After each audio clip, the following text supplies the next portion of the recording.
यानी ये तरीका जो है ना ये पूरा हो चुका है यहाँ तक का। ठीक है, आगे आइए, मैं इंशाल्लाह तबारक ताला मैं इसको एक सवाल है मेरे पास, एक पर्ची में लिखा हुआ, यूँ समझ लें मेरे पास किसी ने ये सवाल भेजा था, वो हमारे भाई भाई साहब हैं। उन्होंने एक सवाल भेजा था कि ये जो जुम्मे के दिन एक दूसरे को आप मुबारकबाद देते हैं ना साहब, ये कोई कोई लोग कहते हैं कि ये गलत है साहब। आप जो है चाहे इंटरनेट के जरिए किसी को मुबारकबाद दें या किसी को सामने मिल करके आप कहें। तो उन्होंने मुझे एक कोई अरबी कोई एक शेख है उसका एक स्क्रीनशॉट का फतवा भेजा मेरे पास, कहा कि हजरत ये इसमें हवाला भी है, तो क्या ये बात सही है क्या कि जुम्मे की मुबारकबाद आप लोगों को नहीं दे सकते? आप सब देते हो ना भाई? हाँ, तो देते रहिए।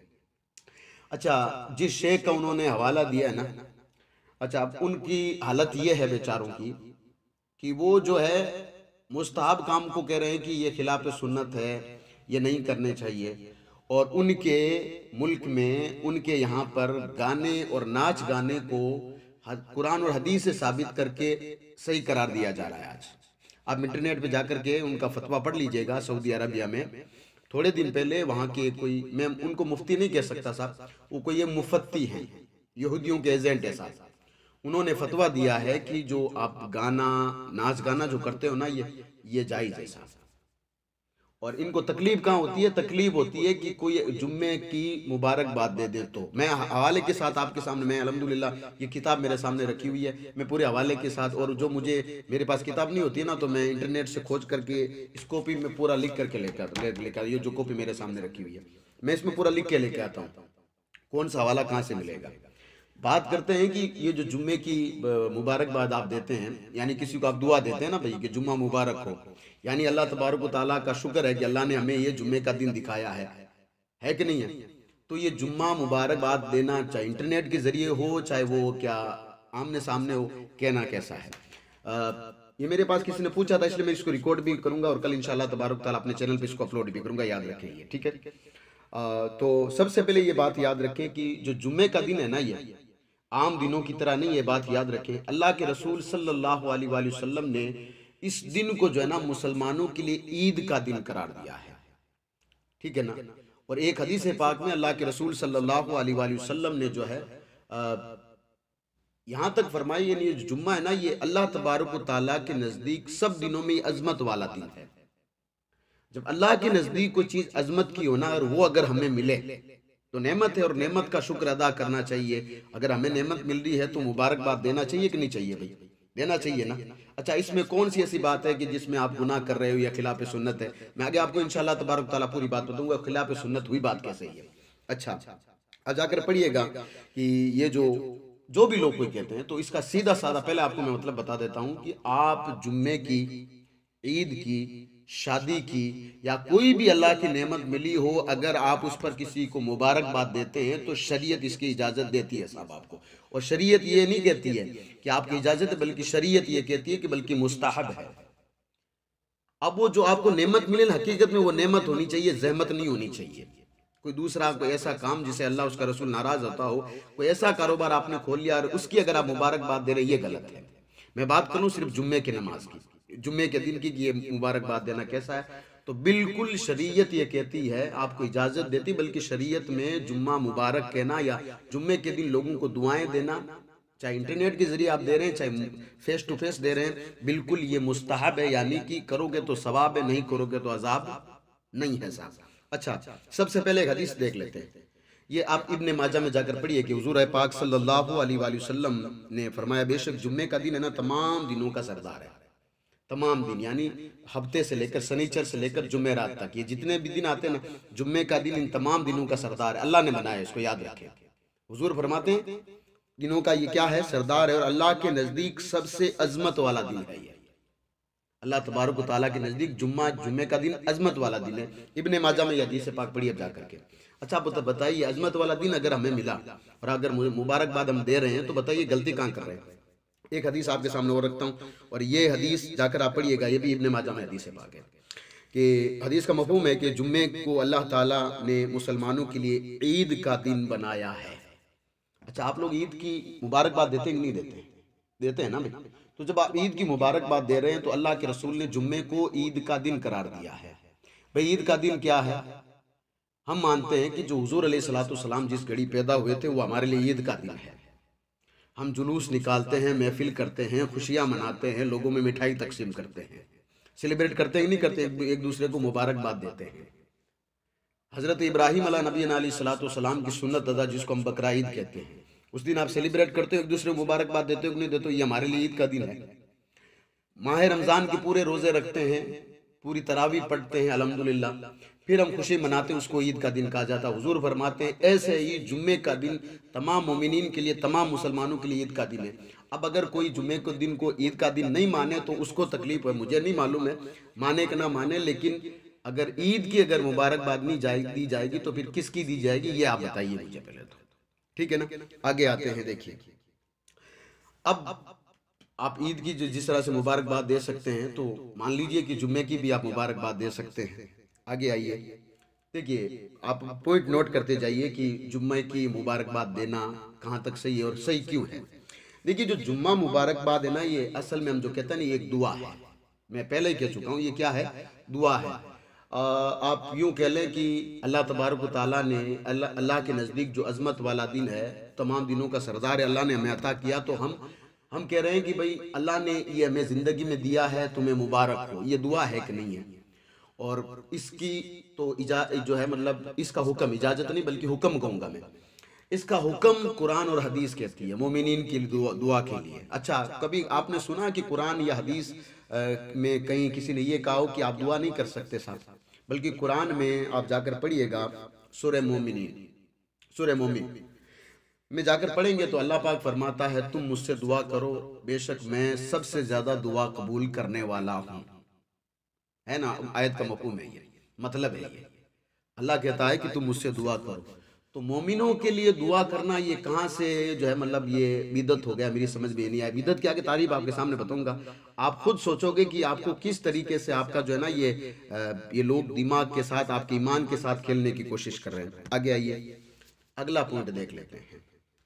देखिए जुम्मे की जब आप किसी को मुबारकबाद देते हैं, किसी से मुलाकात करते हैं, जुम्मे के दिन सलाम आप करते हैं, फिर आप मुबारकबाद देते हैं, तो ये मोहब्बत, आपस में एक दूसरे से मोहब्बत भी बढ़ती है, उल्फत बढ़ती है। अच्छा, मोमिन से मोहब्बत करना क्या है, आप जानते हैं कि नहीं जानते हैं? अब जाकर के हदीस पाक है, मुस्लिम शरीफ की हदीस पाक है, मैं इसका मफहूम आपके सामने बयान कर रहा हूँ।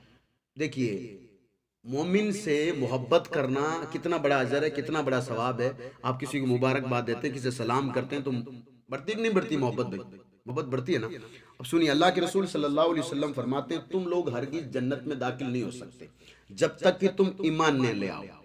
जन्नत में जाने के लिए ईमान शर्त है। अब मेरे आका अलैहिस्सलातु वस्सलाम ने आगे फरमाया तुम कामिल मोमिन नहीं हो सकते, मोमिन कामिल मोमिन नहीं हो सकते जब तक कि तुम एक दूसरे से मोहब्बत ना कर लो। यानी तुम आपस में जो भाई भाई हो, कुरान ने जो आपको भाई भाई का है ना, अगर तुम भाइयों जैसी मोहब्बत नहीं रखते हो तो अल्लाह के रसूल अलैहिस्सलातु वस्सलाम ने फरमाया तुम में से कामिल मोमिन हो ही नहीं सकता। और मेरे आका अलैहिस्सलातु वस्सलाम ने फरमाया मैं तुम्हें बता देता हूँ कि तुम में से मैं तुम्हें कोई ऐसी चीज़ ना बता दूँ कि जिससे तुम्हारी मोहब्बत और बढ़े। तो आका अलैहिस्सलातु वस्सलाम ने फरमाया कि सलाम में पहल करो, सलाम में पहल करो। अच्छा, ये जब आप किसी को मुबारकबाद देते हैं तो मोहब्बत बढ़ती है कि नहीं बढ़ती है? अच्छा, मोमिन से मोहब्बत बढ़ाना ये कौन सी कहाँ की बिदत की बात होगी, आप ये बताइए मुझे। बिदत की बात हुई है कोई? चलिए अगला पॉइंट देख लेते हैं। अच्छा देखिए, अगर मोमिनों की एक बड़ी जमात किसी काम को सही कहे और वो काम कुरान और हदीस से टकराता नहीं हो साहब, यानी कि इस्लाम की किसी उसूल के खिलाफ ना हो और किसी सुन्नत को ख़त्म करने वाला काम ना हो और उसको मुसलमान अच्छा जाने, तो हकीकत में वो काम अल्लाह तबारक व तआला के नज़दीक भी अच्छा है। और जुम्मा मुबारक कहना, जुम्मे के दिन जुम्मे की मुबारकबाद देना, ईद की मुबारकबाद देना, नबी पाक सल्लल्लाहु अलैहि वसल्लम की जो है आमद की मुबारकबाद देना, ये एक बहुत बड़ी जमात के नज़दीक जो है मतलब मुस्तहब है, मुस्तहब है। तो जब ये हुज़ूर पाक सल्लल्लाहु अलैहि वसल्लम की हदीस भी है, मैं आपके सामने हदीस रख देता हूँ, ये सहीहैन में भी हदीस पाक मौजूद है और गालिबन ये जो है आपके मुस्तदरक में भी हदीस पाक आपको मिल जाएगी। अब हदीस पाक क्या है कि हुज़ूर पाक सल्लल्लाहु अलैहि वसल्लम फरमाते हैं कि मुसलमान जिस काम को अच्छा समझे वो काम अल्लाह पाक के नज़दीक भी अच्छा होता है। भाई जिस काम को मुसलमान अच्छा समझते हैं, यकीन ये हो कि वो मुसलमान हो साहब, शर्त ये है कि वो काम करने वाला मुसलमान, और मुसलमान अल्हम्दुलिल्लाह वही काम करेगा जो अल्लाह को पसंद होगा, ये बात याद रखें। और ये आपको सहीहैन में और मुस्तदरक दोनों में हदीस मिल जाएगी। और फिर से मैं बता रहा हूँ, वो काम कोई शरीयत के खिलाफ ना, और जो मुसलमान होगा वो शरीयत के खिलाफ काम करेगा ही नहीं। अच्छा, अब रही बात कि हुजूर पाक सल्लल्लाहु अलैहि वसल्लम या साहबा ने किसी ने जुम्मा मुबारकबाद कहा नहीं, तो हम लोग साहबा से ज्यादा बड़े थोड़ी हो गए। तो हम तो कभी, हमने तो ये बात कभी दावा भी नहीं किया कि हम साहबा से बड़े हैं, हुजूर से बड़े हैं। हमने तो कभी, हम तो गुलामों के गुलाम, गुलामों के गुलाम, गुलामों के गुलाम, उन तमाम की जो है मतलब अगर जूती भी अगर हमें मिल जाए ना, भाई एक साहबी हैं हुजूर पाक सल्लल्लाहु अलैहि वसल्लम का, कोई भी एक साहबी हो, तमाम साहबी जन्नती है, उनकी जूती की जो रेत है ना, उसको भी हम अपने जिस्म से कई गुना अफजल मानते हैं उस रेत को। जहाँ हजरत हुजूर पाक सल्लल्लाहु अलैहि वसल्लम के किसी साहबी यानी हजरत बिलाल का आप नाम ले लें, हजरत सिद्दीक अकबर का नाम ले लें, हजरत फारूक आजम का नाम ले लें, हजरत अबू उबैदा का नाम ले लें, उनका जहाँ कदम पड़ा, वो जो कदम के नीचे जो रेत आई थी ना, वो रेत हमसे कई गुना अफजल है। आप ये याद रख लें, रेत हमसे ज्यादा अफजल है। तो ये लोग कह रहे हैं कि उनसे बड़े हम थोड़ी हो गए, तो हमने तो दावा भी नहीं किया सर कि भी ये जो है हमसे बड़े हैं। अच्छा, ये बात याद रखें कि जरूरी नहीं है कि जो हुजूर अलैहिस्सलाम के जमाने में जो चीज नहीं हुई बाद में होगी तो वो सारी खिलाफ सुन्नत होगी। आप एक किताब का नाम है तनवीरुल अबसार नाम की किताब है। क्या नाम है? तनवीरुल अबसार नाम की किताब है, उसको जाकर पढ़िएगा। तो तनवीरुल अबसार में मसला मौजूद है और उन्होंने इसको बिल्कुल प्रैक्टिकल करके हमें बताया है। उन्होंने कहा कि हुजूर पाक सल्लल्लाहु अलैहि वसल्लम के ज़माने में आज हम जब किसी भी साहबी का नाम लेते हैं तो पीछे क्या लगाते हैं? रदी अल्लाह ताला अन्हु, और किसी साहबिया का नाम लेते हैं तो रदी अल्लाह ताला अन्हा लगाते हैं। ठीक है ना? यानी अगर कोई साहबी हैं तो उसके आगे रदी अल्लाह ताला अन्हु, और कोई साहबिया है तो क्या लगाते? रदी अल्लाह ताला अन्हा। या कोई ताबईन है या कोई भी नेक साले अल्लाह का कोई वली है तो उनके पीछे लगाते हैं रहमतुल्लाहि ताला अलैह। क्या सहाबाए कराम में या हुजूर पाक सल्लल्लाहु अलैहि वसल्लम के ज़माने में किसी के यहाँ नाम ये लगता था? नहीं लगा था साहब। अब लगाते हैं नहीं लगाते हैं? किसी भी आदमी से जाकर पूछिए, किसी भी फिरके वाले से पूछिए, आप लगाते हैं नहीं लगाते? क्या लगाते हैं? तो बताइए क्या किसी साहबा ने ये लफ्ज़ यूज़ किया था? नहीं किया था साहब। तो फिर आप क्यों कर रहे हैं बैठ करके इस लफ्ज़ यूज़? तनवीरुल अबसार में आप जाकर के इसको, ये जो है ना, मैंने ये आपको सुना ही नहीं, इबारत ये तनवीरुल अबसार किताब में मौजूद है साहब, और यहाँ लगाना जरूरी है साहब, ये बात याद रखेंगे। साहबी के पीछे रदी अल्लाह ताला अन्हु, साहबिया है तो रदी अल्लाह ताला अन्हा, और कोई अल्लाह का वली हो या अइमा से कोई में से भी हो उनके पीछे रहमतुल्लाहि ताला अलैह लगाना जरूरी है, बात याद रखें। जैसे इमाम आजम रदी अल्लाह ताला अन्हु या रहमतुल्लाहि ताला अलैह, गौसे आजम रदी अल्लाह ताला अन्हु या फिर रहमतुल्लाहि ताला अलैह। सैयदना अबू बकर सिद्दीक का नाम आएगा तो रदी अल्लाह ताला अन्हु। तो ये तो फिर बिदत नहीं हुई। अब मैं आपको बिदत की तारीफ भी बता देता हूँ। आपको हर चीज में बिदत कहा जाता है ना साहब। देखिए, बिदत दो तरीके की होती है। मैं आपको सही मतलब आपको आसानी के लिए बता देता हूँ। बिदत जो दो तरह की, एक है बिदत हसना, सही जो बिदत जिसको कहा जाता है, यानी वो काम हुजूर के ज़माने में तो नहीं हुआ था लेकिन हुजूर के बाद हुआ, लेकिन बाद वालों ने उस काम को सवाब समझ के किया और आज भी वो काम हो रहा है। मिसाल के तौर पे हुजूर के ज़माने में ये बुखारी, ये मुस्लिम, ये कुरान शरीफ के छपना वगैरह नहीं था ना, आज चल रहा है साहब सब कुछ। हुजूर के ज़माने में मस्जिदें इस तरीके से डेकोरेट नहीं हुई थी, आज हुई है, और हर फिरके की मस्जिदें बड़ी खूबसूरत बनी हुई है साहब। हुजूर के ज़माने में नहीं थी। इसका मतलब ये हो गया कि हुजूर ने तो ऐसा काम नहीं किया था, हम अपनी मस्जिद को क्यों सजा रहे हैं? हुजूर ने तो जो है मतलब देख करके मुस्लिम की जो है साहबा ने तो देख करके मुस्लिम शरीफ नहीं पढ़ा था, बुखारी शरीफ नहीं पढ़ी थी, बेजावी शरीफ नहीं पढ़ी थी। अब हम क्यों पढ़ रहे हैं? ये किसी ने कहा आपको? नहीं कहा ना, कहा किसी ने नहीं कहा। ये जो माइक में आप, ये मेरे सामने जो माइक लगा हुआ है, ये माइक सहाबाए किराम के दौर में था। हमारी नीयत ये है कि इस माइक से जहां आप पीछे वाला आदमी बैठा ना, उस तक आवाज आसानी से पहुंच जाए, और ये जो मसला है ना उसके कानों में अच्छी तरह पहुंच जाए। हमने ये माइक लगाया इसलिए है। तो हमारी नीयत क्या हुई कि हमारी जो आवाज है ना, हमारी जो बात है, मैं जो मसला आपको बता रहा हूँ वो मसला आप तक पहुंच जाए। ये माइक हमारे लगाने का मकसद ये है। अगर हमारा मकसद ये है तो इसमें सवाब का काम है साहब। तरावी की ले लें आप, ये मैंने कई मिसालें आपको पहले भी दे रखी है। हुजूर के जमाने में जो है ना, ये तरावी बा जमात अदा नहीं की जाती थी। कोई बात नहीं, बैठ जाइए, हो जाएगा इंशाल्लाह, कर लेंगे, बाद में कर लेंगे, बैठ जाइए। हुजूर के ज़माने में तरावी जमात के साथ नहीं होती थी, लेकिन सैयदना फारूक आजम रदी अल्लाह ताला अन्हु ने इसी नमाज को जमात के साथ पढ़वाया। आज हम सब पढ़ रहे हैं साहब। कोई कहता है कि साहब जमात के साथ क्यों पढ़ रहे हो? सब जगह आप देख लीजिए, बाहर से हाफिज मंगाए जा रहे हैं। कोई 15 दिन में तरावी खत्म कर रहा है, कोई 27 रात को खत्म कर रहा है। आज तक किसी ने ये बात नहीं कही थी? किसी ने कही? नहीं कही साहब। ये है बिदअत हसना।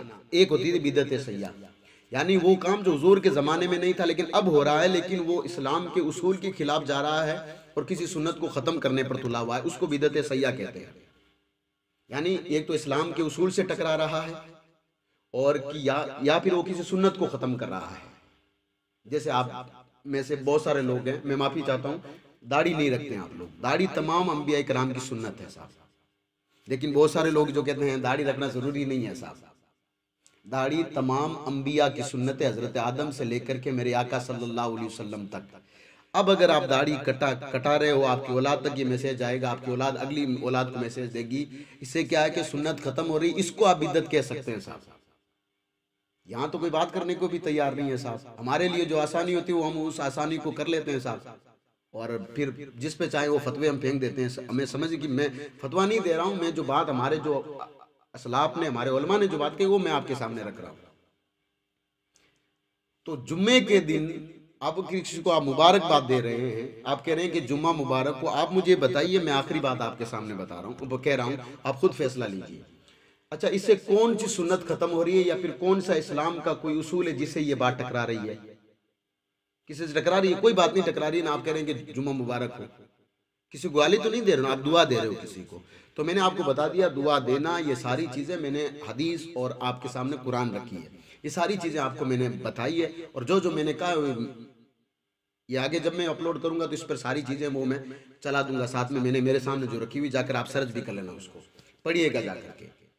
तो सबसे पहले तो जिन शेख साहब ने ये फतवा दिया, उन शेख साहब की हालत तो यह है कि उनके मुल्क में गाने और नाच गाने को जायज़ करार दे दिया गया, माज़अल्लाह सुम्मा माज़अल्लाह। तो ऐसे लोगों पर ध्यान नहीं देना चाहिए। हमारे असलाफ ने हमें अल्हम्दुलिल्लाह सुम्मा अल्हम्दुलिल्लाह, अल्लाह तबारक व तआला का करोड़ों एहसान है, उन्होंने हमें जो सही दीन था वो हमें दे दिया। अब हमारा फ़र्ज़ ये बनता है कि हम उनकी किताबों को उठाएं, उनकी किताबों को पढ़ें, उनकी तालीम को पढ़ें, उनकी तालीम को आम करें, तब जाकर हमारा जो है मतलब मिशन सही होगा। वरना फिर इधर से एक कोई मैसेज भेजेगा कि ये सही नहीं है, तब तक उधर से वो मैसेज देगा, तीसरा इधर से ये भेज देगा, और चौथा आपको कहेगा कि आप सहाबा इकराम से बड़े हो गए। तो साहब हम कभी भी ये नहीं कह सकते। और अल्लाह तबारक व तआला की बारगाह में दुआ करता हूँ कि अल्लाह तबारक व तआला ये ऐसी ज़बान हमारी जो आने वाली नस्लें हैं, हमारी नस्लों की नस्लें, अल्लाह तबारक व तआला ये जुमला किसी से ना बोलवाएं कि हम सहाबा इकराम से बड़े हैं, हम ताबईन से बड़े हैं, हम अल्लाह वालों से बड़े हैं, हम बहुत छोटे हैं। हमें अल्हम्दुलिल्लाह जो दीन मिला है ना, अल्हम्दुलिल्लाह खालिस दीन मिला है। बस हमारी गलती सिर्फ इतनी है कि हमने उस दीन को पढ़ा नहीं साहब, वरना सारी चीज़ें, सारे मसाइल हमारे सामने खोल कर रख दिए गए हैं। तो खुलासा क्या निकलता है कि अगर आप किसी को फेस टू फेस अगर कहते हो ना कि जुम्मा मुबारक हो, अल्लाह आपको सलामत रखे, या आपकी अल्लाह आज की दिन की सारी आपकी जायज़ नेक तमन्नाएं पूरी फरमाए, या आप किसी को इंटरनेट पर लिख कर कह रहे हो, तो ये जो है शरीयत इसकी आपको इजाज़त देती है, शरीयत कहती बिल्कुल जायज़ है। और अगर आप ये जायज़ नहीं बल्कि मुस्ताहब है, यानी किसी को दुआएं दे रहे हैं, तो ये सवाब का काम है, ठीक है ना। तो उम्मीद करता हूँ कि मसला आप सबके समझ में आ गया होगा। अल्लाह तबारक व तआला अमल की तौफीक अता फरमाए। इंशाअल्लाह तबारक व तआला अगली कोई बात अगली महफिल में इंशाअल्लाह तबारक व तआला, अल्लाह तबारक व तआला अमल की तौफीक अता फरमाए। अस्सलामु अलैकुम व रहमतुल्लाहि।